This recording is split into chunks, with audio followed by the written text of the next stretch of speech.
आज की हमारी कहानी है कर्मों का हिसाब।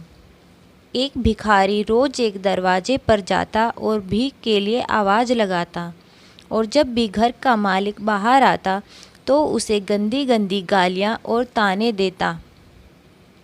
मर जाओ, काम क्यों नहीं करते, जीवन भर भीख मांगते रहोगे। कभी कभी गुस्से में उसे धकेल भी देता, पर भिखारी बस इतना ही कहता, ईश्वर तुम्हारे पापों को क्षमा करे। एक दिन सेठ बड़े गुस्से में था, शायद व्यापार में घाटा हुआ था। वो भिखारी उसी वक्त भीख मांगने आ गया। सेठ ने आओ देखा न ताओ, सीधा उसे पत्थर दे मारा। भिखारी के सिर से खून बहने लगा। फिर भी उसने सेठ से कहा, ईश्वर तुम्हारे पापों को क्षमा करे, और वहाँ से जाने लगा।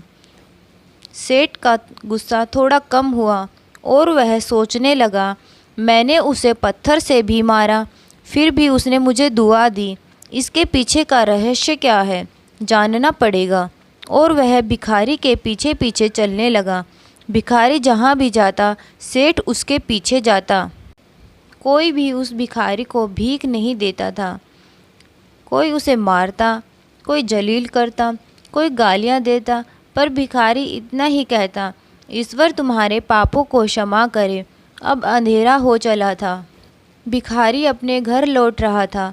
सेठ भी उसके पीछे था। भिखारी जैसे ही अपने घर लौटा, एक टूटी फूटी खाट पे एक बुढ़िया सोई थी, जो भिखारी की पत्नी थी। जैसे ही उसने अपने पति को देखा, उठ खड़ी हुई और भीख का कटोरा देखने लगी। उस भीख के कटोरे में मात्र एक आधी बासी रोटी थी। उसे देखते ही बुढ़िया बोली, इतना ही, और कुछ नहीं? और ये आपका सर कहाँ फूट गया? भिखारी बोला, हाँ बस इतना ही, किसी ने कुछ नहीं दिया, सबने गालियाँ दी, पत्थर मारे, इसलिए ये सिर फूट गया। भिखारी ने फिर कहा, याद है ना तुम्हें, कुछ वर्षों पहले हम कितने रईस हुआ करते थे, क्या नहीं था हमारे पास, पर हमने कभी दान नहीं दिया। याद है तुम्हें वह अंधा भिखारी? बुढ़िया की आंखों में आंसू आ गए और उसने कहा, हाँ, कैसे हम उस अंधे भिखारी का मजाक उड़ाते थे, कैसे हम रोटियों की जगह खाली कागज रख देते थे, कैसे हम उसे जलील करते थे, और हम उसे कभी कभी मार या धकेल भी देते थे। अब बुढ़िया ने कहा, हाँ सब याद है मुझे, कैसे मैंने भी उसे रास्ता नहीं दिखाया, घर के बने नाले में गिरा दिया था।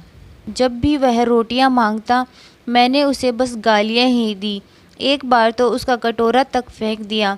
और वह अंधा भिखारी हमेशा कहता, तुम्हारे पापों का हिसाब ईश्वर करेंगे, मैं नहीं। आज उस भिखारी की बद्दुआ और हाय हमें ले डूबी। फिर भिखारी ने कहा, पर मैं किसी को बद्दुआ नहीं देता, चाहे कोई मेरे साथ कितनी भी ज्यादती क्यों न करे, मेरे लब से हमेशा दुआ ही निकलती है। मैं अब नहीं चाहता कि कोई और इतने बुरे दिन देखे। मेरे साथ अन्याय करने वालों को भी मैं दुआ ही देता हूँ, क्योंकि उनको मालूम ही नहीं कि वो क्या पाप कर रहे हैं, जो सीधा ईश्वर देख रहा है। जैसे हमने भुगती है, कोई और ना भुगते, इसलिए मेरे दिल में बस अपना हाल देख दुआ ही निकलती है। सेठ चुपके चुपके सब सुन रहा था। उसे अब सारी बात समझ आ गई थी। दोनों ने आधी रोटी को मिलकर खाया और प्रभु की महिमा है बोलकर सो गए। अगले दिन वह भिखारी भीख मांगने सेठ के घर गया। सेठ ने पहले से ही रोटियां निकाल के रखी थी। उसने भिखारी को रोटियां दी और हल्की सी मुस्कान भरे स्वर में कहा, माफ़ करना बाबा, गलती हो गई। भिखारी ने कहा, ईश्वर तुम्हारा भला करे, और वहाँ से चला गया। सेठ को एक बात समझ आ गई थी, इंसान तो बस दुआ और बद्दुआ देते हैं, पर कर्मों का हिसाब वो ईश्वर ही करता है। हो सके तो सब अच्छा करें। हमारे पाप और पुण्य दिखाई नहीं देते तो क्या हुआ, लेकिन सबका हिसाब होना पक्का है। धन्यवाद। अगर आपको हमारी यह कहानी पसंद आए तो हमारे चैनल पंचतंत्र की कहानियाँ को लाइक करें, शेयर करें और सब्सक्राइब करें। Thanks for watching.